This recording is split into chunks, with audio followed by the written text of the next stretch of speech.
I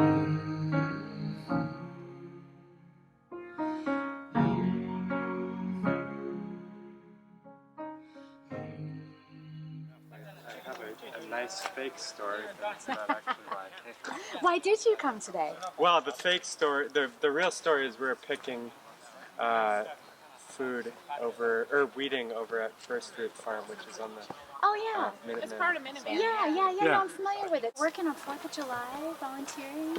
It's work, it's the good work though. That's right. Good for you guys. Henry would be proud. I am here with my family, with my wife and 2 daughters, but are swimming in the in the pond.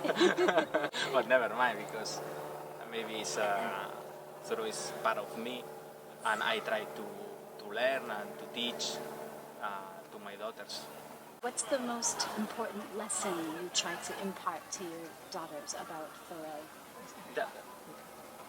Maybe it's a simple life, because important things are very simple, and just this simple life, and maybe walk in the woods and all that things are things that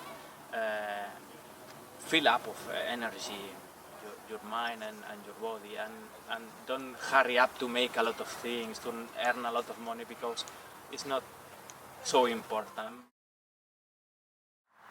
Of all of Henry's messages, which he was either trying on purpose to get across or was just his way of living, which do you think today holds up the best in our modern time and that is the most livable for us in the 21st century?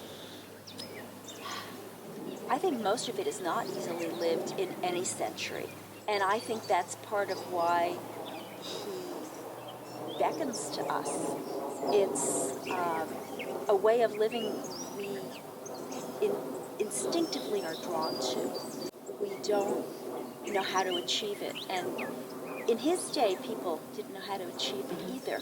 He was an oddball, a wonderful oddball at that. But I think it's something that we all yearn for as human beings, to live closer to nature, to be less hurried, to live with deliberate conscience around whatever the issues of the day are. And the issues are no different in many ways than they were in Thoreau's time. Corporations were out of control. There was slavery and racism and bigotry and oppression, and they're all things that needed to be answered. And now we have a lot more people and many more problems, but they're really in a way no different than they were in the 19th century. I think that if you go to any historic site in Concord or anywhere in the United States or anywhere in the world, it's one thing to sit at home and read about a particular event. It's another thing to be at the actual place where that event happened. You approach the spot and you can just feel it's like a natural cathedral. You can just feel peace. You know, you really get a sense as to why he chose this place when you come here. Because, you know, it's such a peaceful place, and you really feel, you know, you feel different when you walk up here, and it's so quiet, and it's really just a beautiful place to be. So it just personalizes it and makes it so much more real. Yeah. It just feels like hallowed ground. So if you could recommend one piece of Henry's writing to people, what would you recommend? It's kind of cliche, but I love Civil Disobedience. I read Walden and Civil Disobedience. And I read both of them in high school, and so they actually inspired me to write my college essay on transcendentalism, and because we spend a lot of time in the woods as a family. If everybody in America could live like this for a year, imagine what an awesome country we would have. And how much better people would know themselves. Yeah, they would know themselves. They would know how to treat others, and I think like that's why he was such like a keen abolitionist and like civil disobedience, because he was so in touch with himself. I was excited to see the park rangers we got out of the car talking about the essay on civil disobedience. Right. And all the kind of anti-war sentiment of the transcendentalists, and how, you know, she was saying it's a pretty cool place to be on the 4th, pretty American, and I was thinking, well, yeah, it'd be great if we had learned a little bit more of the lesson about anti-war. What do you think Henry would think of today's political climate and our crazy upcoming elections? Well, I think he wouldn't have been watching the news or probably plugged in at all. It seemed like he, and I don't know a ton about him. I remember reading some of his writings for school around here, but I think he sort of separated himself. So he was one of the two people that was defending John Brown. There's righteous anger of people lashing out after nonviolence doesn't work, which is apparently what he was running into in Harper's Ferry with John Brown. All the Black Lives Matter stuff going on right now. I think he'd be pretty ashamed at where we are, but I think he'd generally be very supportive of kind of new civil rights movement that's happening. Probably more so than any other of his writings is Walden. Walden is kind of the ode to individuality. Out of all the things that Henry Thoreau wrote, I think that the one common theme in all of them is to be yourself, as Emerson would say in Self-Reliance, trust thyself. I certainly think a lot about him when I am gardening here, and I think about this corn that I grow here that was the only corn that survived that summer of 1816 in Vermont. It was so cold it snowed, but this corn survived, and I think about the hunger of that year that his mother was pregnant with him at a very hungry time, very cold time. So I appreciate the warmth and lushness we have here now.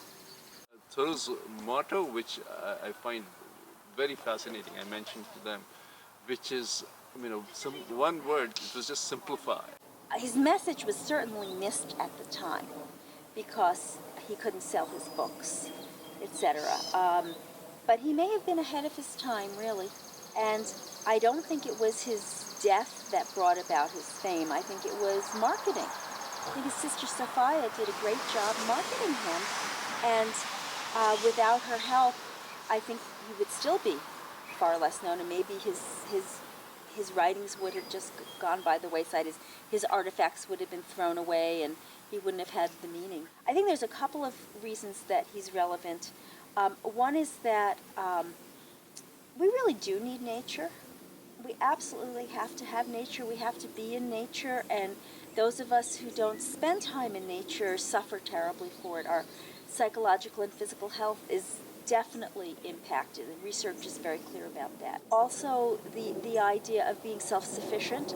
People economically in the U.S. are very much on kind of a hamster wheel where we earn money to live and live to earn money, and we're certainly not living simply. And he really speaks to that need for simplicity and for being present instead of the kind of the modern anxiety that we have about survival. He pared it down, and he didn't seem to worry about his survival, or if he did, he resolved his worry through simplicity. I like him. I would not ever recommend his poetry. Poor man. I know it was a fashion to write poetry, and that a schooled person wrote poetry, but it's not something I take to. I more like snaps of his writing, the depthful passages, and those can cross any and all titles.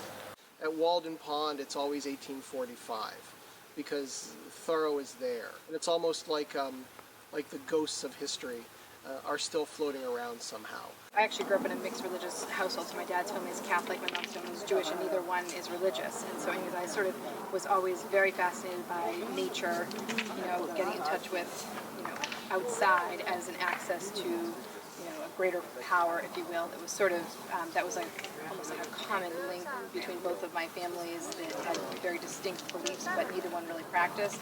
So nature was kind of like a common platform, I guess you could say. I actually don't know if there's God, but what I do know is I don't need to go to a building that men built to prove that I'm a good person. My church is outdoors. I learned about Henry very reluctantly. I went kicking and screaming every step of the way. I rejected the way it was taught to me in high school without really knowing why I was rejecting it. I didn't really like Henry. It's only through a lot of exposure and living in Concord for over 30 years and being on the historical commission here, etc., that I came to really know him somewhat. And but I was very reluctant to come to him, and now it's so ironic. Despite my reluctance, I'm a steward at his birth house, and stewarding kitchen garden here and gardening deliberately, using what I believe is his own philosophy about simplicity and deliberateness. There's something about being in a historical place for me that is really magical and resonant. I feel that you can really connect to the people that may have died 150 years ago, but when you go to their house or someplace that was important to them, you can connect to them in a way. And I think that makes it a really wonderful classroom in its own right, outside of the traditional form of a classroom. And it's really tangible. You can go to Emerson's house and you can see his mourning robe hanging in his bedroom. And there is a way, by seeing that you can really connect to him as a person. So for me, going to a historic site is way better than just reading about it, because you're actually there. And you talk about living history. Well, if you're at a historic site, it's always living history. That event is always going on in some form or another. So to be there is way better than just sitting in your house reading about it.